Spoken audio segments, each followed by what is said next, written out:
right, so I think we all have a major fishing memory that kind of started it all off for us. Um, so that's what my goal is today, is to kind of recreate a lure that brings back my first major fishing memory as a kid. So I was fishing with my dad and even my brother at the time, and I remember we just weren't having much luck, and so I was dead set to tell my dad that I was fishing with basically in an OG Rapala, a little bit smaller than this one. I was dead set on changing colors, and so I needed to change the pattern, and I don't know why. But what happened next was I caught the biggest fish of the day. If I can remember, it was like a freshwater drum that was like 18 inches. It was huge for the time when I was a kid, like 4, 5, 6 years old. Maybe even a little older. I don't even remember. But the idea was I was so dead set on changing the color to like the old rainbow trout pattern that Rapala had. So my thought was today was to bring back some of my first memories of fishing and basically make that exact replica or a replica of that exact lure. So we're gonna go in and we're gonna make basically it's like 2-inch OG crankbait, jerkbait that the Rapala had, and we're gonna try to mimic that paint scheme, that rainbow trout paint scheme. And once we get it done, hopefully we can go reminisce and catch a couple fish. I don't know if I'll catch an 18-inch drum this go around, but we'll go out and see if we can bring back some of those good old memories. So I know that each one of you guys who watched my videos and fish in general know, you all have memories, and fishing is just that. It is making memories and creating new things. So we're going to just relive some of that and take a trip down memory lane. So here we go. I will have some cleaning up to do with 220 grit sandpaper. I'll do that off camera as I get ready for the lip slot as well.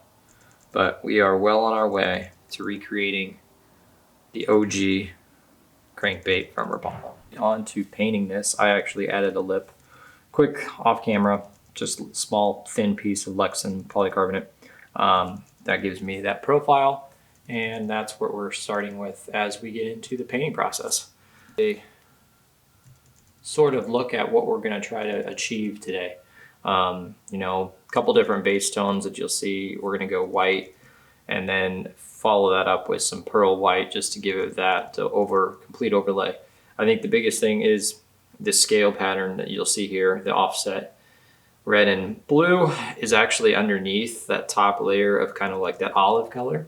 So that's something that, I'll start with is basically go base layers, scale pattern, gill plate section, and then start to add in the top after that. So we'll see how close we can get to it. I don't know if I have the colors that exactly match it, but I can do some mixing and matching, and we're gonna try it out. So first one, white and pearl white. Switched up camera angles on you, so I'd probably get a better view with the light, but we're gonna go with Detail Carmine. That's going to be our red. And so basically we're just going to hit it probably 1, 2, 3, 4 different spots along the what would be kind of like that lateral line, and just kind of give it a small little bit of shading.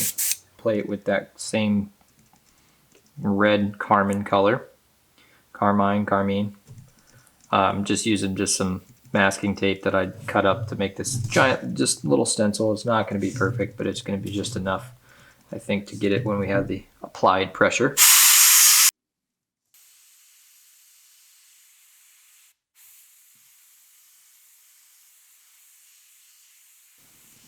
All right, now the bottom, we're going to start to work with the, I think we're going to go back and just finish the dots on the bottom with the blue. Bottom section is looking pretty good.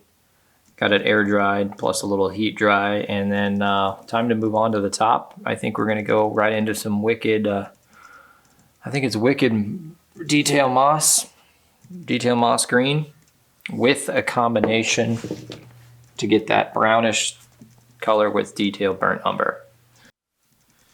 Before I get to the darker colors, we're going to go with a detail raw sienna. This is more of a yellow mustard look. That's going to help build in the transition to the greens.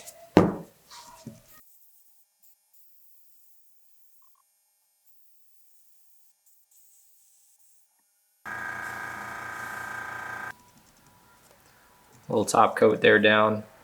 We're going to cook that up real quick just so it dries. And we're going to move on to some black and maybe do some additional little details.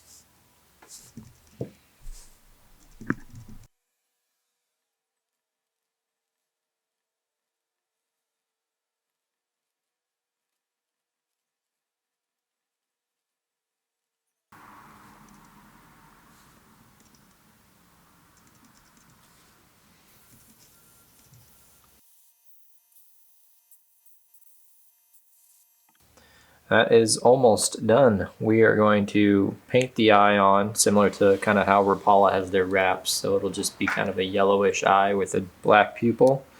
It'll start with a black circle around it, so we'll see how precise we can do that. There are fins. I don't know how. We'll try to make a small fin there. Maybe do a little bit of that, but it might be, who knows. Hopefully I don't mess it up because it's going to be pretty tight quarters, but we'll see what we can do.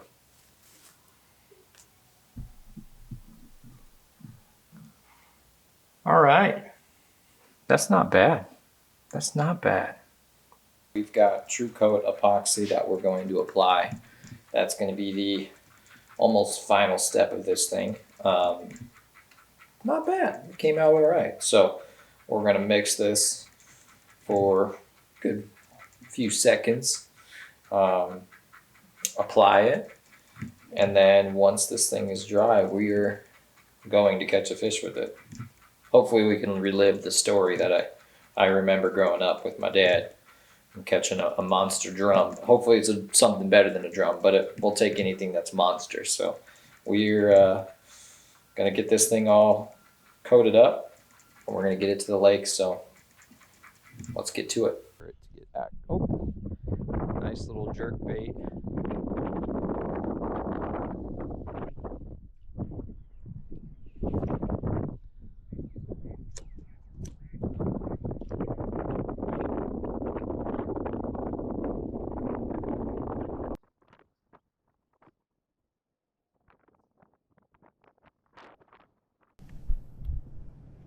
Hopefully we can see this.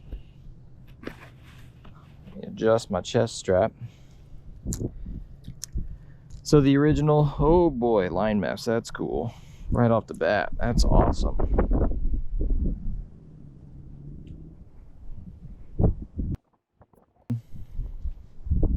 You can see it floats, and when you give it a good little pop here with some slack, you can see it has a pretty strong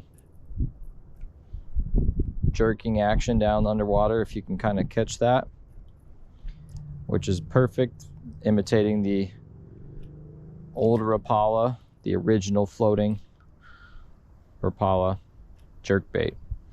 And when it rises by itself, it comes up pretty quick, but it's parallel to the surface, which is nice. So not bad. So we're gonna give it a few tosses, not super many, because I've already been out for probably 3 or 4 hours and haven't caught anything. So it's a darn spring transition. Well, spring fishing got us again, but that's okay. That's kind of what happens during this time of the year. But this was a fun build. It reminded me of some good memories back when I was fishing with my dad and my brothers way back when. We still get out to this day as best and as many times as we can. It's a big family affair, fishing is. So if you stuck with this, I appreciate it. Drop a comment below about when you got into fishing and what was some of your main memories or fun memories. So I always like seeing and reading people's stories behind fishing and some of the stuff they've got into. So a couple cool builds on the way. Otherwise, appreciate you for staying. We'll see you on the next one.